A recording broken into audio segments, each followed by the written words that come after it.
ओम श्रीमद अमृतमूर्तये श्री शिववामनाय नमः. आपण श्री तैलंगी स्वामी महाराज यांचं जीवनचरित्र ऐकतोय. याचं संकलन केलेलं आहे डॉक्टर श्री केशव रामचंद्र जोशी यांनी. आजचा भाग आपला चालला आहे तिसरा, तीर्थयात्रा. जेव्हा श्री श्रीधर हे अनेक प्रयत्न करूनही श्री तैलंग स्वामी महाराजांच्या विचारामध्ये बदल करू शकले नाहीत, तेव्हा ते दुःखित अंतःकरणाने घरी परत आले. जिथे तैलंग स्वामी महाराज होते तिथे श्रीधरांनी त्यांच्यासाठी एक निवासस्थान बनवून दिलं आणि श्री तैलंग स्वामी महाराजांच्या भोजनाचीही योग्य व्यवस्था करून दिली. त्यावेळेपासून श्री तैलंग स्वामी महाराज हे आपल्या मातेच्या उपदेशानुसार प्राप्त झालेलं योग साधन करायला लागले. अशा प्रकारे 20 वर्षाचा काळ लोटल्यावर श्री तैलंग स्वामी महाराजांना एखाद्या महापुरुषापासून ज्ञान प्राप्त करून घेण्याची इच्छा झाली. त्यावेळी पश्चिम प्रदेशाच्या पटियाला राज्यामधील वास्तूर या गावामध्ये श्री भगीरथ स्वामी महाराज या नावाचे एक अत्यंत सुप्रसिद्ध असे योगी राहत होते. इसवी सन 1086 हे श्री भगीरथ स्वामी अचानक म्हणजे स्वतःहूनच श्री तैलंग स्वामी महाराजांच्या आश्रमात आले. त्या आश्रमामध्ये ते दोघेही एकमेकांशी संभाषण करून अत्यंत प्रसन्न झाले. काही काळ दोघेही एकत्र राहिले आणि त्यानंतर श्री भगीरथ स्वामी महाराज हे श्री तैलंग स्वामी महाराजांना स्वतःबरोबर घेऊन श्री पुष्कर तीर्थाला गेले. तिथेही ते बरेच दिवस राहिले. त्या पुष्कर तीर्थामध्ये श्री तैलंग स्वामी महाराजांना इसवी सन 1092 श्री भगीरथ स्वामी महाराजांच्याकडून दीक्षा झाली. दीक्षा ग्रहणानंतर श्री तैलंग स्वामी महाराजांचं नाव श्री गणपती स्वामी असं झालं. इसवी सन 1102 श्री भगीरथ स्वामी महाराजांनी श्री पुष्कर तीर्थस्थानी स्वशरीराचा त्याग केला. महात्मा श्री भगीरथ स्वामी महाराजांच्या परलोकगमनानंतर श्री तैलंग स्वामी महाराज अर्थातच श्री गणपती स्वामी महाराज तीर्थयात्रा करण्याच्या इच्छेने श्री पुष्कर तीर्थाहून निघाले. काही दिवस नाना तीर्थस्थानी भ्रमण केल्यानंतर श्री गणपती स्वामी महाराज सेतुबंध रामेश्वर इथे पोचले. कार्तिक महिन्याच्या शुक्ल पंचमी तिथीला सेतुबंध रामेश्वर इथे पूजा आणि समारंभासह एक जत्रा भरत असे. या उत्सवाच्या कालामध्ये तिथे अनेक साधू महात्मे एकत्र होत असत.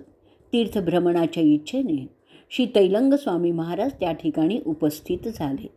जत्रेमध्ये फिरता फिरता श्री तैलंग स्वामी महाराजांची आपल्या देशातील अनेक व्यक्तींची भेट झाली आणि या सर्व व्यक्ती अनेक दिवसानंतर श्री तैलंग स्वामी महाराजांना भेटल्यामुळे त्यांना पाहून त्या आनंदित आणि प्रसन्न झाल्या. त्यांनी घरी परत यावं यासाठी त्या सर्वांनी खूप प्रयत्न केला, परंतु त्यांना त्यामध्ये यश मिळालं नाही. तेव्हा शेवटी हार मानून ते सर्व आपापल्या कामाला लागले. जत्रेच्या दुसऱ्या दिवशी माध्यान्ही एक ब्राह्मण गृहस्थ सर्दी तापाने ग्रस्त होऊन यात्रेमध्ये चक्कर येऊन पडले. काही काळानंतर त्यांचा मृत्यूही झाला. हे दृश्य पाहून त्या मृत ब्राह्मणाचे साथी सोबती अत्यंत शोकाकुल झाले. त्या सर्वांच्या आक्रंदनामध्ये जत्रेमध्ये एकच गोंधळ निर्माण झाला. 2 तासानंतर जत्रेमधील परिस्थिती थोडी शांत झाल्यावर त्या ब्राह्मण गृहस्थाचे सोबती त्या ब्राह्मण गृहस्थाचे अंतिम संस्कार करू लागले. अशावेळी श्री गणपती स्वामी महाराज तिथे येऊन उपस्थित झाले आणि त्या सर्व लोकांना असं म्हणाले की आपण सर्वजण या व्यक्तीचा अंतिम संस्कार का बरं करीत आहात. इतकं बोलून झाल्यावर श्री गणपती स्वामी महाराजांनी आपल्या कमंडलोतील पाणी घेतलं आणि त्या मृत व्यक्तीच्या मुखावर आणि मस्तकावर 4-5 वेळा शिंपडलं. हळूहळू त्या व्यक्तीमध्ये चेतना यायला लागली. हे सर्व पाहून श्री तैलंग स्वामी महाराज त्या ब्राह्मण गृहस्थांच्या बरोबरच्या लोकांना त्यांना थोडं दूध पाजण्याची आज्ञा देऊन तिथून निघून गेले. ही आश्चर्यकारक घटना पाहून तिथे उपस्थित असलेल्या व्यक्ती धन्य धन्य असं म्हणायला लागल्या आणि त्यानंतर इसवी सन 1106 श्री गणपती स्वामी महाराज अर्थातच श्री तैलंग स्वामी महाराज त्या स्थानाचा त्याग करून दक्षिणेकडून सुदामापुरी, प्रयाग आणि द्वारका या ठिकाणी गेले. तिथे एक दरिद्री ब्राह्मण राहत होता. या ब्राह्मण गृहस्थांनी सेतुबंध रामेश्वरी येथील श्री गणपती स्वामी महाराजांचा चमत्कार स्वतःच्या डोळ्यांनी पाहिला होता. श्री गणपती स्वामी महाराज तिथे पोचल्यावर ते ब्राह्मण गृहस्थ मोठ्या भक्तिभावाने त्यांची सेवा करायला लागले. काही दिवसांनी त्या ब्राह्मण गृहस्थांची भक्ती, श्रद्धा आणि सेवा यांनी संतुष्ट होऊन श्री गणपती स्वामी महाराजांनी त्यांना आपली इच्छा काय आहे असं विचारलं. त्यावेळी त्या ब्राह्मण गृहस्थांनी त्यांच्यासमोर धन आणि पुत्र यांच्या लाभाची इच्छा प्रकट केली. श्री गणपती स्वामी महाराजांनी त्या ब्राह्मण गृहस्थांना त्याचं मनोरथ पूर्ण होईल असा वर दिला. 1 वर्षाच्या कालावधीमध्ये ते ब्राह्मण गृहस्थ अत्यंत श्रीमंत झाले. त्यांना एक पुत्रही झाला. या गोष्टीचा प्रचार झाल्यामुळे त्या ठिकाणचे लोक श्री गणपती स्वामी महाराजांच्याकडे येऊन आपापल्या इच्छा पूर्ण करण्यासाठी त्यांना त्रास द्यायला लागले. दिवसेंदिवस लोकांची गर्दी वाढू लागल्यावर त्यांच्या पारमार्थिक कार्यात विघ्न उपस्थित होऊ लागलं. त्यामुळे श्री गणपती स्वामी महाराजांनी ते स्थान सोडून देण्याचा निश्चय केला. शके 1108 या दिवशी श्री गणपती स्वामी महाराज द्वारकाधाम सोडून नेपाळ राज्यात गेले. तिथे निर्जन स्थानी राहून योगाभ्यास करायला लागले.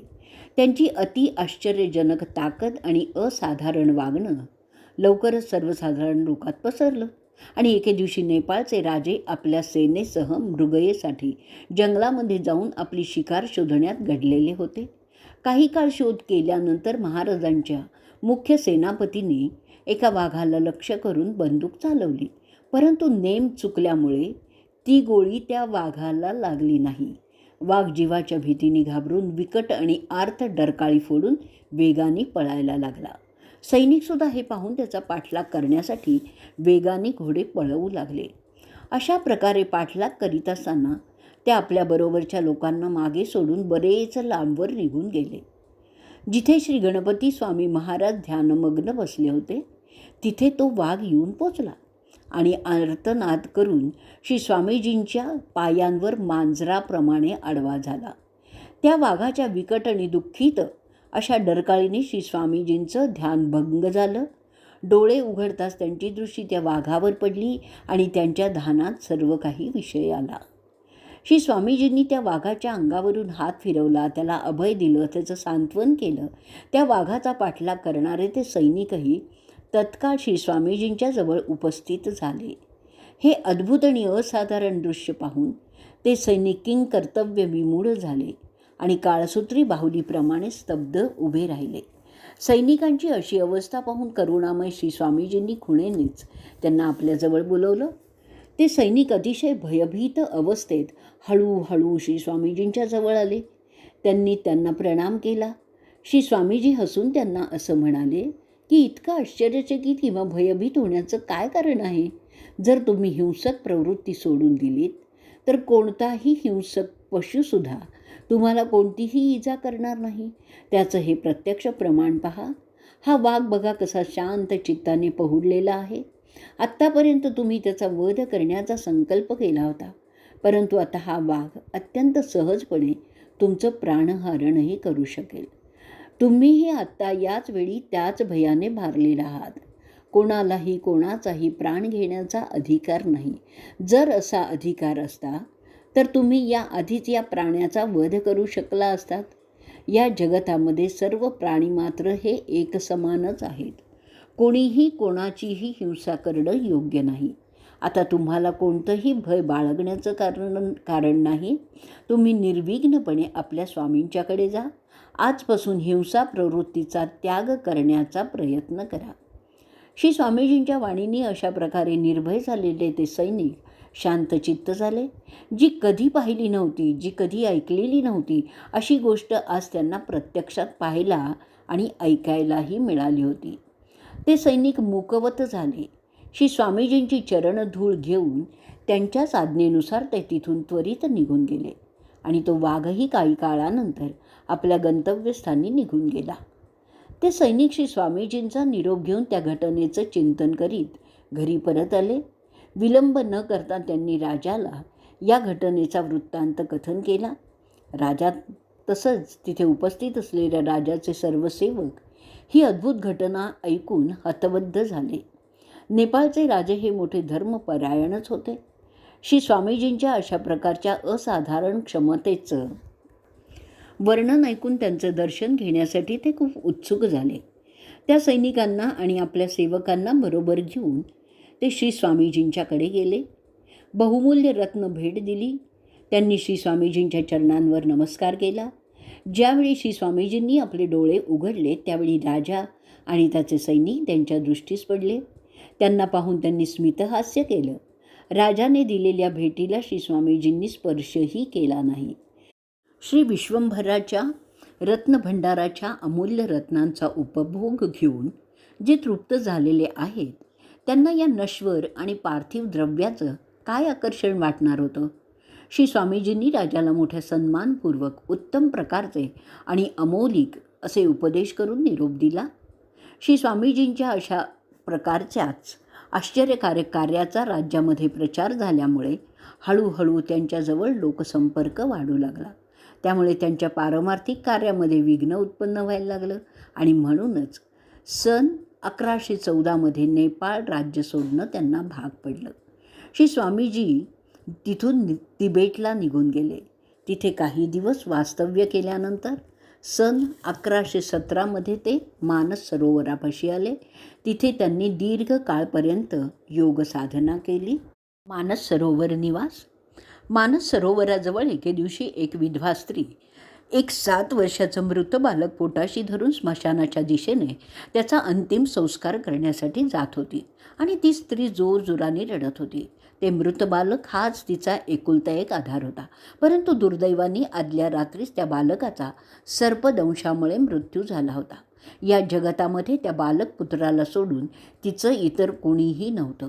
त्या बालकाच्या लहानपणीच ती स्त्री विधवा झाली होती आणि या बालकावरच तिच्या सर्व आशा एकवटलेल्या होत्या. तिच्या या आपत्काळामध्ये तिच्या गावातील लोकही अत्यंत दुःखी झाले. बरेच जण तिच्यासह स्मशानापर्यंत गेले. स्मशानात पोचल्यावर ज्यावेळी सर्व लोक बालकाच्या अंतिम संस्काराची तयारी करत होते त्यावेळी दैवयोगाने श्री तैलंग स्वामी महाराज अचानकच कुठून तरी येऊन तिथे उपस्थित झाले. त्यांचं दर्शन होताच त्या स्त्रीच्या मनामध्ये अकस्मात आशा उत्पन्न झाली. ती स्त्री क्षणभरासाठी सर्व दुःख विसरून गेली आणि एकटक देवमूर्ती श्री स्वामीजींच्याकडे पाहायला लागली. जणू काही कोणीतरी तिच्या हृदयामधून तिला असं म्हणायला लागलं आहे की हा महात्माच तुझ्या पुत्राला प्राणदान देईल. ती एका अनिर्वचनीय अशा सुखाचा अनुभव घेऊ लागली. तिच्या डोळ्यांमधून अविरत प्रेमाश्रू वाहू लागले. तिचा भीषण असा पुत्रशोकही ती काही क्षणांसाठी विसरून गेली. काही वेळानंतर भानावर येऊन त्या स्त्रीने त्या मृत बालकाला उचललं आणि श्री स्वामीजींच्या पायापाशी ठेवून दिलं. हात जोडून ती रडत रडत त्यांच्यापाशी आपल्या मुलाच्या प्राणांची भीक मागायला लागली. तिची ही अवस्था पाहून करुणामय स्वामीजींनी तिला आश्वस्त केलं आणि त्या बालकाला स्पर्श केला. त्यांच्या स्पर्शामुळे त्या मृत बालकाची चेतना परत यायला लागली. घडलेला चमत्कार पाहून ती स्त्री आनंद विव्हल झाली. श्री स्वामीजींच्या चरणांवर पडून आनंदाश्रूंनी त्यांचे पाय ती धुवू लागली. तिच्या बरोबरीचे लोक ही गोष्ट पाहून स्तंभितच झाले. श्री स्वामीजींनी सर्वांना उपदेश केला. त्या विधवा स्त्रीला आपल्या पुनर्जीवित पुत्राला घेऊन घरी परत जाण्यास सांगितलं आणि त्याच क्षणी ते तिथून अदृश्य झाले. यानंतर मानस सरोवरामध्ये परत त्यांना कोणीही कधीही पाहिलं नाही. आजचा भाग आपण इथे संपवणार आहोत. अवधूत चिंतन श्री गुरुदेव दत्त. श्री गुरुदेव दत्त. श्री गुरुदेव दत्त.